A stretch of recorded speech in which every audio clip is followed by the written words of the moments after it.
FSN Radio. It's all about what's next. Go to financialsurvivalnetwork.com and sign up for your free weekly newsletter. You'll also get 3 free reports. The Financial Survival Network. It's all about what's next. Time for another episode of What's Next on the Financial Survival Network. This is Kerry Lutz. The date is July 24th, 2014. Hey, surprise, surprise. Precious metals, gold in particular, being rated. Will wonders never cease? Right now, it is about getting close to 2 o'clock, and let's take a look at kitco.com and see what wrath Du Bois are wreaking. Well, gold is down $14.20 the ounce, right around $1,290. And silver is $20.32, down 60 cents, 59 cents the ounce. And hey, Nenner said it was going to happen in July, but he was saying it would be a cycle low. I don't see cycle lows here, but anyways, they're doing what they do best. They're pushing the price down. How long it will last, I don't know.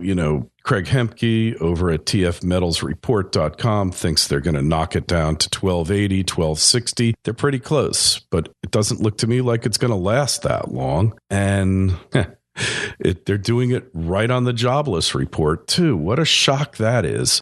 Weekly jobless claims are at an 8-year low, down to 284,000. I feel so much better knowing that. I guess that's because there's less people working, so there's less people that can be fired. That's the only thing that I can think of. It's just, will wonders never cease? But the economy is doing great, so everybody feels great, except for the person who, this is great. Hey, by the way, let me just tell you what we've got on the agenda for today before I get into the news stories. Interview with John Rubino, and we're talking about what we always talk about, which is fake numbers, fake economy, exploding inflation, skyscrapers run amok in China. The way skyscrapers are going up around the world, you would think that they're metastatic, that they've just gone out of control, like some cancerous skyscraper cell has just taken the world over. Look, skyscrapers are art to some extent, to a point. I like to look at skylines, at least I used to. But who's going to go in all these things? I mean, it's just too much already. And China has fallen in love with it. Malinvestment, run amok. And isn't it great? And then we got Seth Peretzman from our sponsor at Borderless Holdings. And, if you haven't called them, right now, metals price is going lower. Wait a day or two if you feel you must. But if you don't have bullion, if I was in your position, I'd be buying it, but I can't tell you what to do. You make your own decisions. If you don't have enough, it's a good time to add to your position. 855-604 6343, 855-604-6343. Tell them Kerry sent you, or go over to borderlessholdings.com. Wearable wealth. I just got the coolest bracelet. I'm going to put it up on the website. I want you to take a look at it. Pass effortlessly through borders. It's insurable.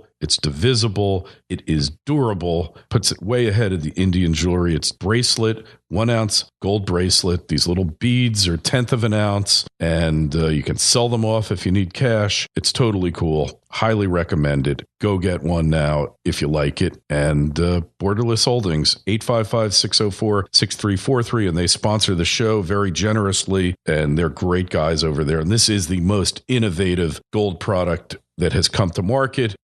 Check it out. So, by the way, follow us on Twitter, like us on Facebook. Twitter's at Kerry Lutz. Facebook, it's Kerry Lutz, our Financial Survival Network. We're on YouTube, FSN Gold and Silver, and go over to iTunes, subscribe to us, and you just go to the iTunes store, look up either Kerry Lutz or Financial Survival Network. And if you want to support us, clubfsn.com, clubfsn.com, $1, $2 a month. We'll give you something if you commit $10.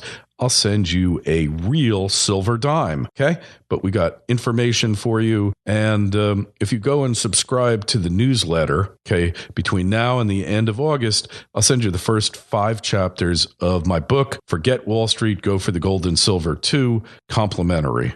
Okay. Even though Wall Street looks good now, just wait a while and you'll see what I'm talking about. Okay. So who else is on the agenda for today? Well, we had Joe Doe. If you want your mainstream, thestreet.com look at the economy, it's all wonderful and good. So a couple of news stories, because some of them are just so funny that you just want to laugh your butt off. So AirBNB. That's where you can go on and rent rooms from people in their apartment and in their house, and all sorts of crazy stories come about it. So woman, I think it's in San Francisco, she agreed to rent her 600 square foot condo to this guy, Maxim, for 44 days. And the day he checked in, he demanded a refund because the tap water was cloudy. She agreed because she suspected he was shady, contacted Airbnb, who failed to respond for 2 days. And when the renter refused to leave the condo, she begged Airbnb for help through scores of emails and phone calls, but the accommodation marketplace failed to get him out. The guest now has renter's protection because under California law, he's been there for longer than 30 days. She now has to evict him, and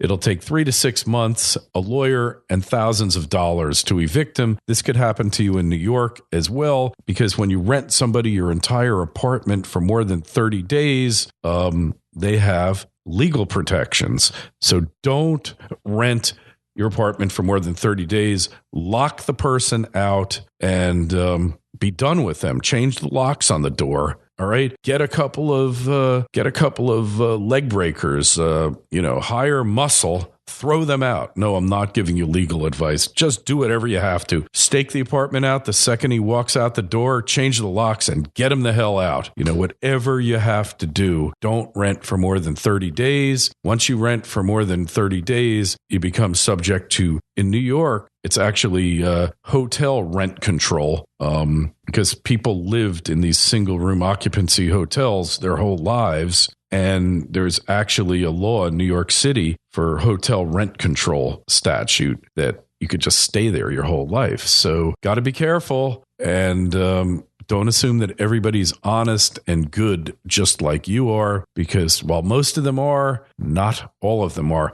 Update on Obamacare.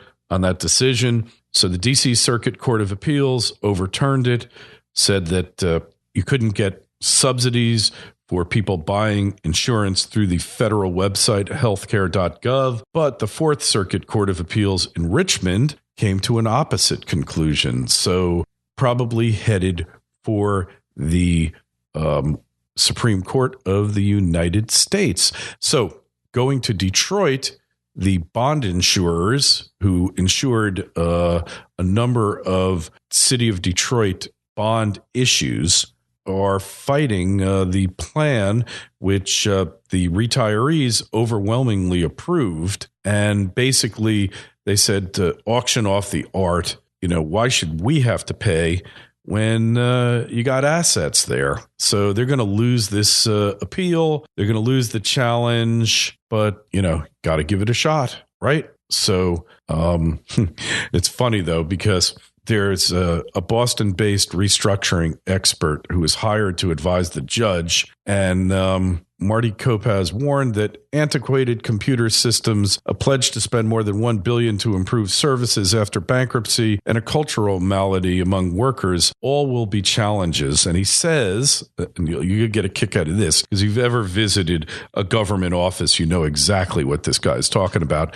There are employees who don't grasp that their job is to provide a service to the taxpayers versus the taxpayers owing them a job, Kopaz said in a report released Monday. You think so, huh? So here's what's interesting. The annual pension for police and fire retirees, $32,000, while most other retired city workers get $19,000 to $20,000 a year. So Basically the retirees are losing their COLA. The non-cop retirees are losing their COLA, cost of living adjustment, and they're taking a 45% hit. So too little, if you ask me. But, they're considered priority creditors by the court, even though in law they're not. And the cops are super priority creditors. They're not losing anything on their pension, although their COLA is getting rolled back somewhat. And, too good for them, but that's the way it goes. So let's see what else. Well, we had another plane crash in Algeria. It's looking more and more like the plane that was shot down, the Malaysian plane, actually was shot down by Russian backed terrorists or whatever they were. I don't know.